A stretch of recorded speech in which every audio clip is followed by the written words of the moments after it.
74. 카오스 이론. 카오스 시어리. 규칙이 없어 보이는 세상의 각종 현상 및 시스템에 내재되는 인과관계를 합리적으로 설명하는 접근 방법이다. 나무님의 낙하 운동에는 어떤 질서와 규칙이 있는 걸까?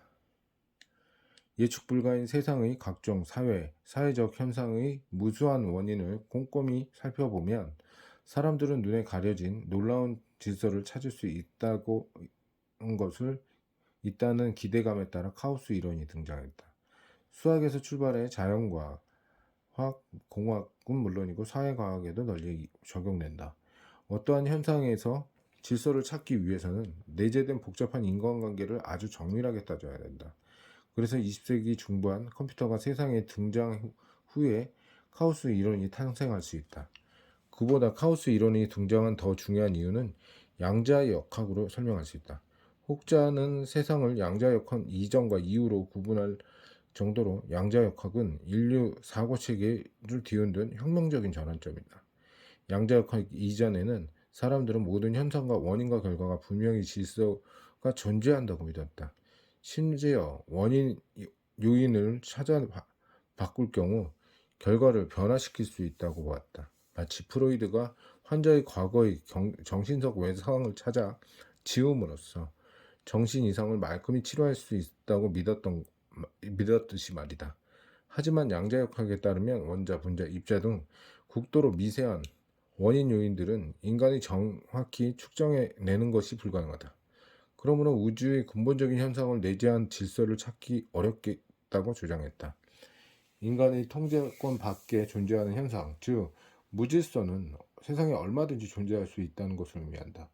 로렌츠의 나비 효과는 카오스 이론이 처음 세간의 주목을 받게 된 계기가 되었다. 미세한 나비의 날개짓이 원인이 되어서 전혀 예상하지 못한 큰 기상 변화를 가져온다는 것이다. 내가 날개짓을 하면 미국에서 토네이도가 일어나지.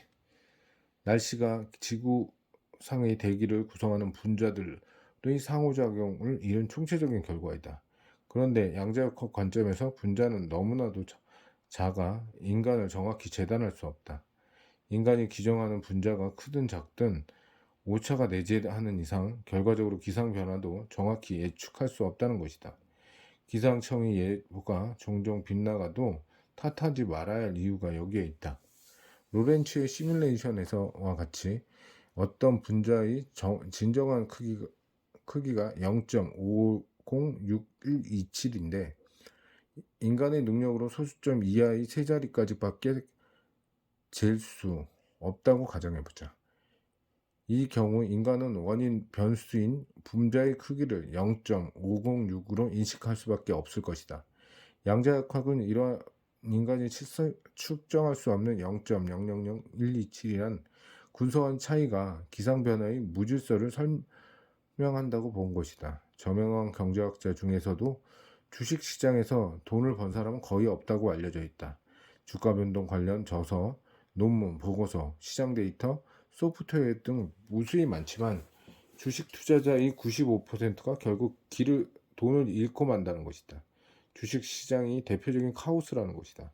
물론 잘만 분석하면 장기적인 주가 흐름에 일정한 패턴을 있음을 발견할 수 있다. 수학과 통계학이 아주 능하다면 혹여 연, 월 또는 일 단위의 주가 흐름에서도 자신만의 숨은 노하우를 발휘해 수학 1억 천금을 노릴 수 있을 것이다. 하지만 일간, 시간, 분, 초 등으로 시간적 간격을 계속 좁혀나가면 어떻게 될까? 주가의 질서를 찾기 위해 해독해야 할 암호도 그만큼 늘어난다. 수많은 전문가들이 점점 더 많은 디테일까지 고려할 수 있는 수학, 통계학적 알고리즘 개발에 몰두하는 이유가 여기에 있다.